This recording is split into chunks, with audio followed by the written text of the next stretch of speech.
Solar versus Ryung game number 2.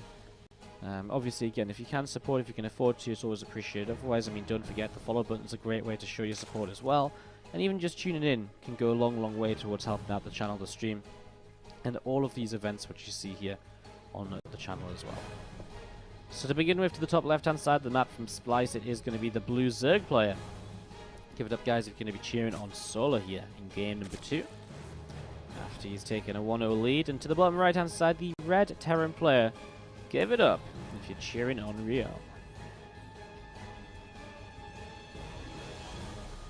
It's game 2 of this best of 3 series. And we're going to be seeing, well, a barracks starting on up from Ryung here.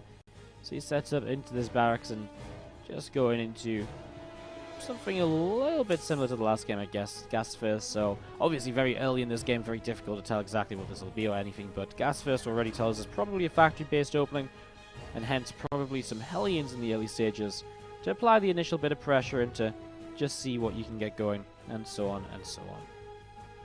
We have actually had all of our round of 32 matches finish up, by the way. The last 2 we were waiting on. Bly against Demilove went the way of Bly, 2-0, and I believe Namshar took down Cats as well. Couldn't quite remember actually what I just saw there. Yes, Namshar took down Cats 2-0 as well. So he plays Innovation now. Yeah, there's some pretty sick sections of this bracket. I don't even know what's going to be best to cast in the round of 8. There's going to be so many good round of 8 matches, so it's going to be kind of interesting.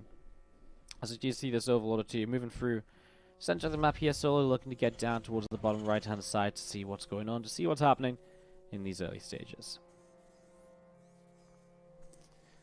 So as you see, just building up on the natural expansion. You see the spawning pool is about to finish as well from Solar, so it's going to be finishing in the next couple of moments, and it's going to be seeing the factory is currently building up from Ryung as well. So factory starting up here.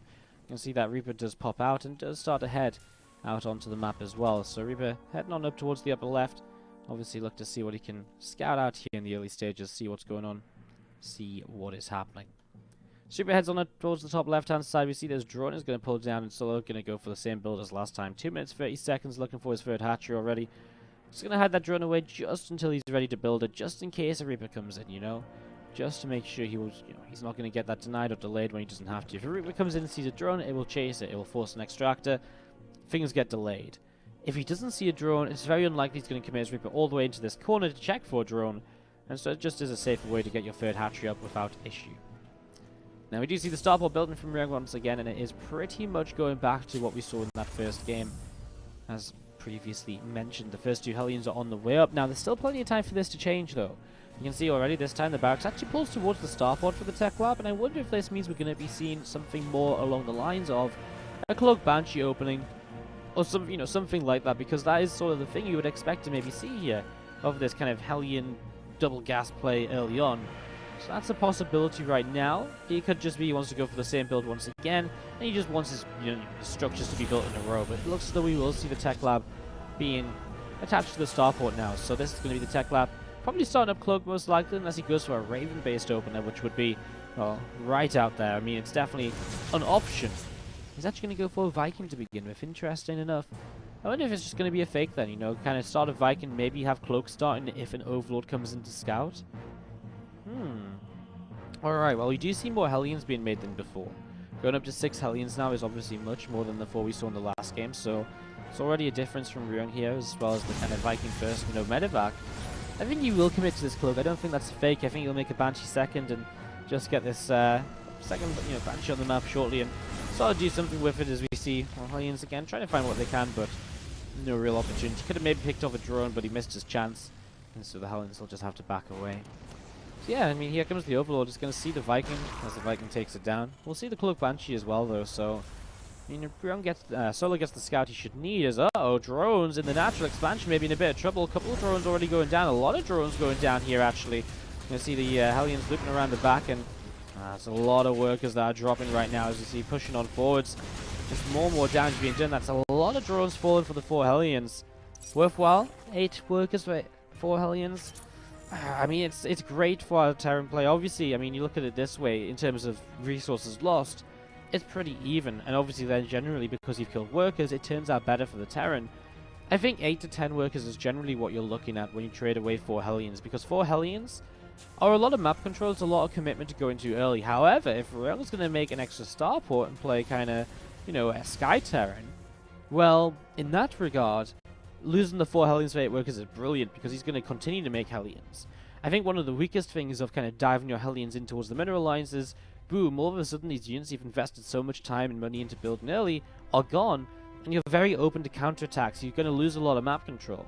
But if you're continuing to build them, you don't have to go into that kind of ramping up stage of bioproduction, which is what really hurts you in that sort of situation. So instead, we're getting towards this position where, trading away for 4 Hellions for 8 workers, I mean, you don't really miss those 4 Hellions because you've got so many more Hellions on the map already, because that factory hasn't moved away from the reactors. So, turns out pretty nice here. I like it, actually. And I'm going to go double Starport Banshee with Hyperflight Rotors.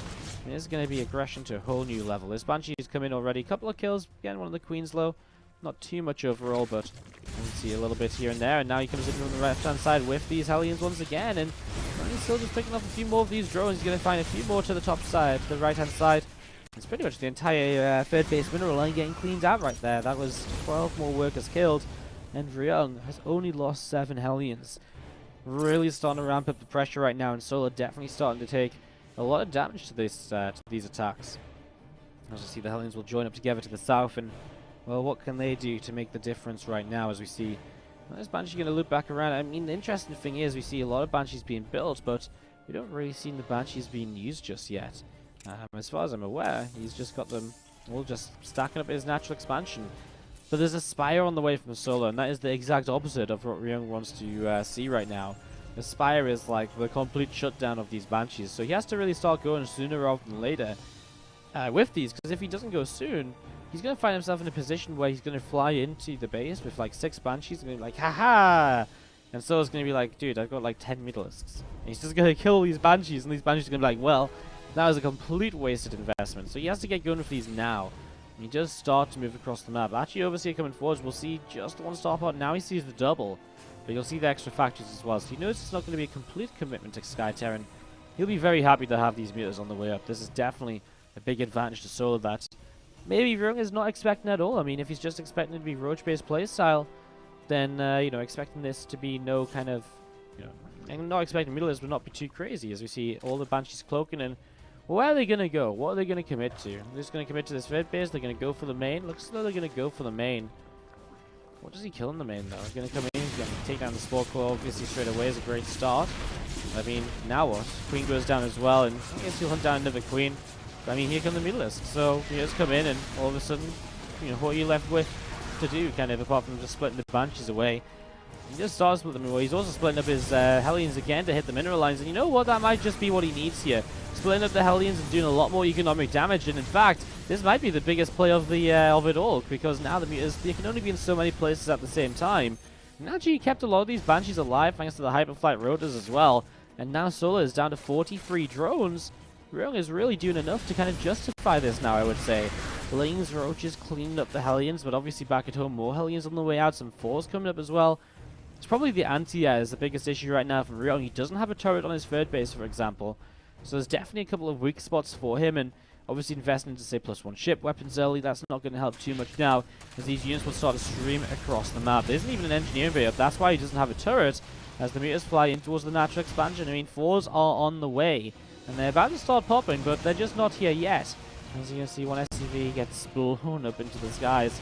There's the first 4 coming out. I mean, there's not too many meters to work with, but I think he knows the right-hand side there isn't anything at all, but he actually backs away because of the Banshees. He has to deal with these. I mean, it's one of those things, you make a decision.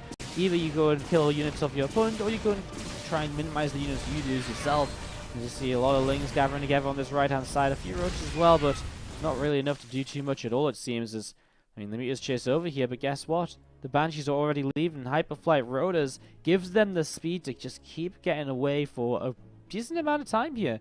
Cuts the corner across, and all of a sudden, he doesn't kill a single Banshee. Had to pull the Mutalisk back, and Ryung continues to play very well here in game number 2. So, I mean, considering the situation, I mean, this really worked out brilliantly for Ryung. I didn't really think it was going to, because I was just being a bit short-sighted, I guess. I sort of looked at Mutalisks and said, well, Mutalisks should kill everything. But you've always got to remember that, hey, there's only going to be so many Mutalisks, and actually, with that many Banshees, you can split them up nicely. And I think the 1-2 punch of Banshee and then the Hellion at the same time, I think that's really something which kind of comes into play here, because I mean, you can see, because the Hellions split up all over the place, he's basically in all 4 of the bases at the same time. And 7 meters can't be in 4 bases at the same time, and so many workers just got killed off, and it was very well executed by Ryung here, so for little bits and pieces, you see the Mirs will pick off a tank here. Again, for now, picking off reinforcements, just trying to slow the Terran down in general will be one of Solo's main goals. There's a couple of SCVs getting picked off as well, that Hellion also going to drop. And this Banshee just going to be chased away from this main base. You see a tank a little bit more damage as well. 4's in the main though, and well, that'll be the end of these Mutalisks for the most part. I mean, 4 of them remain. That's not really too much to continue harassing with, so should give Ryung the opportunity to push across the map now if he wants to attack. I mean, he's on 1-1 upgrades against 1-1 of his opponent. His opponent about to hit 2-2 though, so now would be a best time to attack if he is going to go for this here. And he is pushing up through the center, so let's see what he can do. I mean, the thing is, he's got tanks, right? So you can just siege up slowly and start a push forward. He's going to send these Banshees up towards the 3rd base, and he's going to kill the Queen. And unless some anti-air comes in over here, I mean, here comes some Hydras. In fact, the Hydras might start cleaning this out, but it does mean they're all committed over to the left-hand side. If they are committed over to the left-hand side, there's a big opening to just keep pushing up through the center right now with the main mech army, and that's exactly what is happening. Tanks continuing to siege on up and just pushing on in, and this really is just going to be, well, I think a little bit too much for Ryung here for Solo to really deal with, but let's see if you can find something to make him come back in this. I mean, the little Reveling run by is nice. Catching reinforcements like this, it's the sort of thing you need to do to pull yourself back in the game right now, but the question still remains, is it enough? I mean, Solo's now up on a high ground. He's got very narrow ramps to come down and attack into this mech army with, and that does not make his life easy at all, as you're going to be seeing. Well, this Rotoran is about half health, continuing to drop here. Now gets taken down. These Broodlings getting popped as well. The Roaches and Hydras just sat between the natural and the 3rd base. We're going to see a couple of Hellbats getting taken down as well. Banshee's still trying to fight, and here we go. Roaches and Hydras starting to push forwards. A couple of tanks getting taken down. Blinding Clouds do drop. As this Blinding Clouds drop, we're just going to be seeing still pushing on in. All of these units just kind of just doing way too much. I mean, even the Blinding Clouds haven't saved Solo here. Too much of a deficit early on, and especially when you play against mech falling behind, makes it very difficult to return in the game, to make a return in the game. So, with that said, it looks like we're going to game number 3 here in this best of 3 series. Never Hellbat just getting picked off. Do love Abyssal Reef and the way things just fly off into oblivion when they get killed, but aside from that, I mean, talking about the actual game again, there isn't too much to say. Solo's got a lot of Hydras, which, when they attack down into these siege tanks, I'm not going to have a great time. You just see this natural expansion again taken down as well. I mean, here we go. A couple of corrosive battles will definitely help and all, but again, how do you ever push down this narrow ramp? You just don't. There gets to a point where you just can't go any further into this army as the Zerg. You really, really can't. 2 Vipers about to pop. I mean, again, you can consume, you can try again, but it's not looking brilliant. There's this base to the left side, which actually, if Ryung wanted to, you could probably focus on. If he was to focus on that base, he'd probably get rid of it pretty quickly as the Roach gets shot down by a few siege tanks. Here come the Hellions just running on in, and they're just going to clean up a whole bunch of these drones. As we said before, just going to clean up a lot of this, and, well, being cold, because